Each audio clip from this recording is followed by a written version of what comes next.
Hello, everyone. Today, I wanted to talk to you about guilds, livery companies, and apprenticeship records. So, as many of you know, our ancestors learned their trades in many cases by apprenticing to a master of that particular trade. And these apprenticeship records were held by trade associations or guilds, particularly in some of the large cities like London.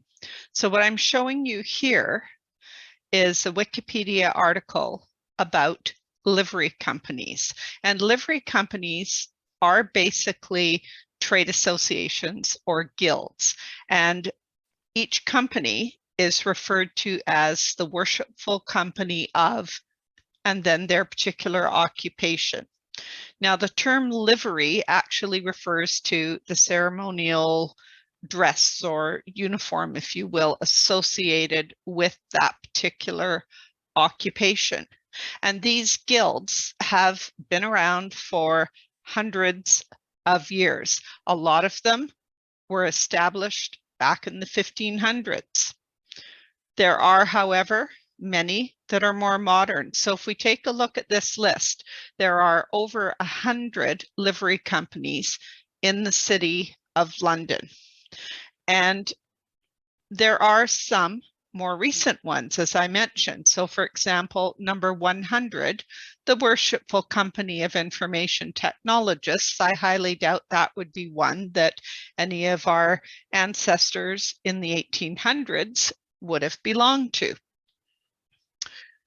The kind of information you can find out from these different companies can be very useful. If you click on, for instance, the Worshipful Company of Grocers, the page will give you history of the company, but at the bottom, there is also a link to their website. And I find these websites can give you a lot of useful information. They will often talk about the process of becoming an apprentice in this particular trade.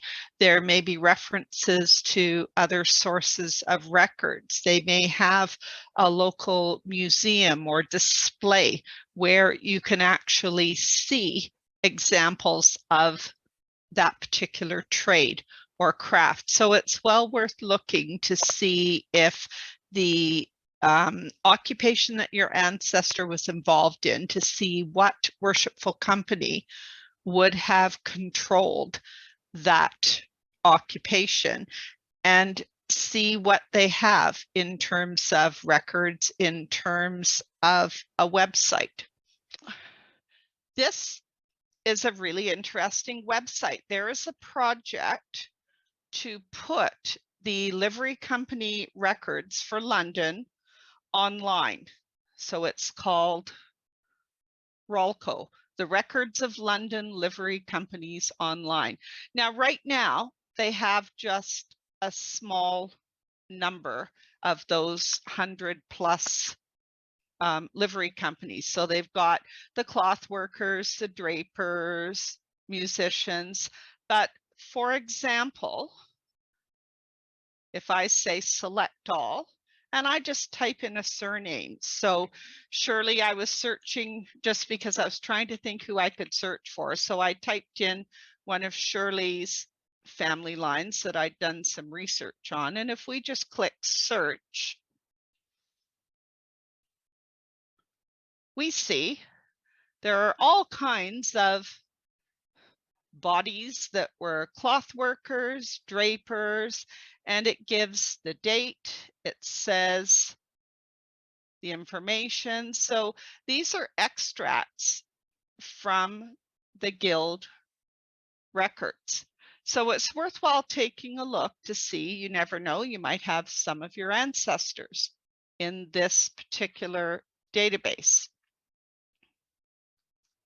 There is also a website that lists all of the livery companies. So it also lists the name, who the current master or chief officer is, some contact information. As you can see from these year of charter, this last column, we've got the Apothecaries Society, which was established in 1617. And then we have the Arbitrators Company right below, which was only established as a livery company in 1981. So I find it quite interesting when you look at the dates. It gives you some idea of how far back the records go for these companies. And certainly the earlier ones we're looking at, they would have those apprenticeship records. And one of the reasons for people to join the livery companies in London, in other cities as well, you could not practice your trade unless you belonged to that livery company. So kind of like the idea of a union, and they either had to serve their apprenticeship or be the son of or daughter of someone who was already in the guild or the livery company, or they had to pay a hefty fee and basically buy their way in.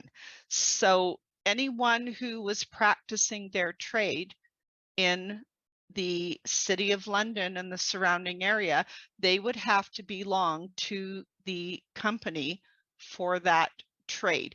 And that's where that term freedom of the city comes from. It was the freedom to practice. Now, there are also guilds or companies elsewhere. So I mentioned that you will find people from outside of London coming into London and serving apprenticeships and being in these company records, but there were also guilds or companies specific to certain cities. So I've also given you a link to this website, which is interesting because it shows, for instance, in Chester, there were a lot of associations that were town specific. So you've got the bakers, the brewers, the bricklayers. They had their own setup. Newcastle had a whole series. York had quite a few as well. And then there's links for Scotland, and there's links for Wales, Ireland, and a few in the United States. Now that doesn't mean these were the only ones. It's just these are the only ones that this particular page references. So of course, the question you all want to know is, where can you find the records? Well, if we go to Family Search, one of my favorite websites, let me just take a look here. If you search on Worshipful Company in the card catalog, you get 87 results. And even when you're doing a Google search, if you just Google search on Worshipful Company, you will see a ton of listings. So here we've got Worshipful Company, merchant tailors, we've got coachmakers, we have a particular account for the girdlers. You can also search on livery company. It brings you to a page that has similar information, but now we're searching on livery company, not just Worshipful Company, because the information could be indexed under either term. This one has 65 results, all entries with the words livery company. And if I scroll down, I wanted to show you this particular entry, London Livery Company Apprenticeship Registers. And I've already got that showing here. I've got all these links, as I said, in the handout I'll be making available. So what you have here, there are basically many volumes. And if we look at the details, it tells you volume 1 has the Brewers Company information for these years. Volume 2 has the Tylers and the Bricklayers. Volume 3 has the Bowyer's accounts, the Fletcher's Company, the Long Bowstring Makers Company. So you can find out the actual apprenticeship registers. And even though they don't have films, they have the books. By looking at the volume information and determining which book you are interested, you can then do one of those online lookup requests, because each volume does have an index. So you could ask them to either send you a copy of the index for the particular volume you wanted, or you could ask them to look for your surname in the particular volume. So that might be something that would be useful to you. I also tried typing apprenticeships Yorkshire, and we get quite a few different pieces of information. And there's an interesting one here, apprentice indentures from 1461 to 1945 for York. So if you click on that entry, so we're into that particular entry, you'll see there are 4 different films listed. And the very last one is a register of apprentices. So I'm going to go in to that item. And it said it was item 5. So normally what you would do is scroll through or jump around, because you see this is item 1.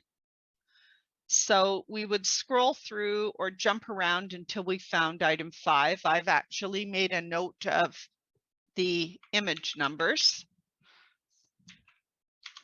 So if we look at, here is item 5, the register of apprentices. And if we scroll through it, and this is by the Board of Guardians, the poor law people for the workhouses. Now, what you are seeing in these first, I would say, 15 pages is an alphabetical index to all of the names of the apprentices. So I was happening to be in the B's, and I saw that there were some Braithwaites in here. There's a William Braithwaite, and there's also a John Braithwaite. These numbers at the side, let me just show you what I'm talking about. This would be the item number on the page. This is the page number where we will find the information. So the Braithwaites would be on page 11 and page 12.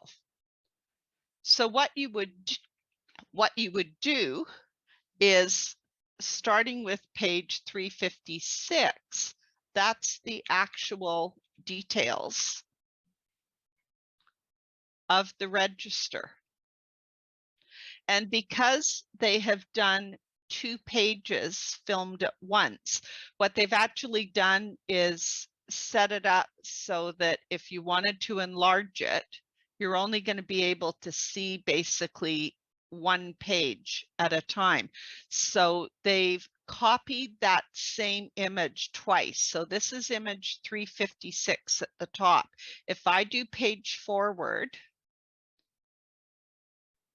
it looks like it's the same image. You can just drag it over to see the rest of it. So just remember, you are not actually losing your mind if you page forward and see the same thing repeated twice. They have imaged each of these double spreads twice.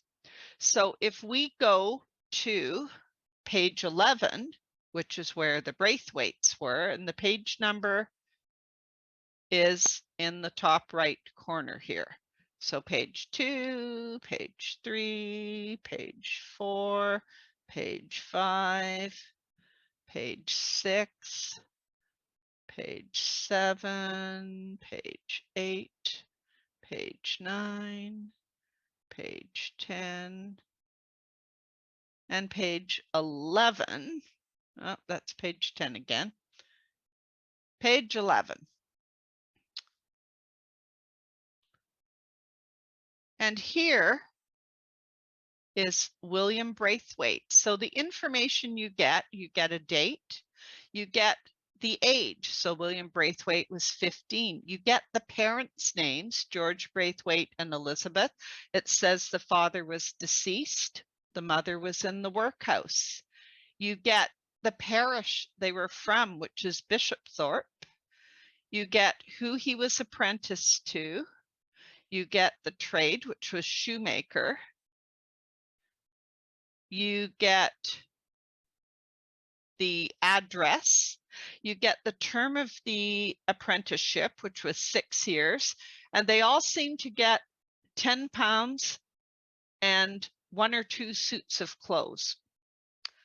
And if we look at the next page, because we had Braithwaites on page 12 as well. Let me find, there they are. We get John Braithwaite, similar information. John is training to be a joiner and cabinet maker. And if we look further down, where was Williams? Because he was on here again. Yes, William, we saw him on the previous page. He had an apprenticeship. There was a note saying that apprenticeship was discharged. So he has a new apprenticeship, still as a shoemaker, but with someone else. And I think because he was paid the full £10 and suit of clothes before, and now he's only getting £9, probably because he served part of his apprenticeship previously. So there's a lot of useful information you can get from these apprenticeship records. Now, the other thing you can do is in Family Search, you can do a search of online books. So you would get there by going search books and you come to this screen. Now I would strongly advise that you look at the search tips because it does take a while to get used to how to search. But what you are getting access to is not only any books that the Family Search library has digitized, but also books that some of the partner organizations have. And they have partnered with a number of different libraries and societies. So I typed in the words worshipful company in that search box I showed you, and this is the screen I get. And you notice some of the records will say protected. I could, if I wanted to, change the access level to just show me public, meaning the ones that I can actually look at online. But for instance, we've got records of the Worshipful Company of Tallow Chandlers. There are a lot of records. If I click on it and I want to view inside, so Company of Ironmongers, and there you go. It is bringing up the actual document. So it's well worth taking a look to see which records might be useful to you.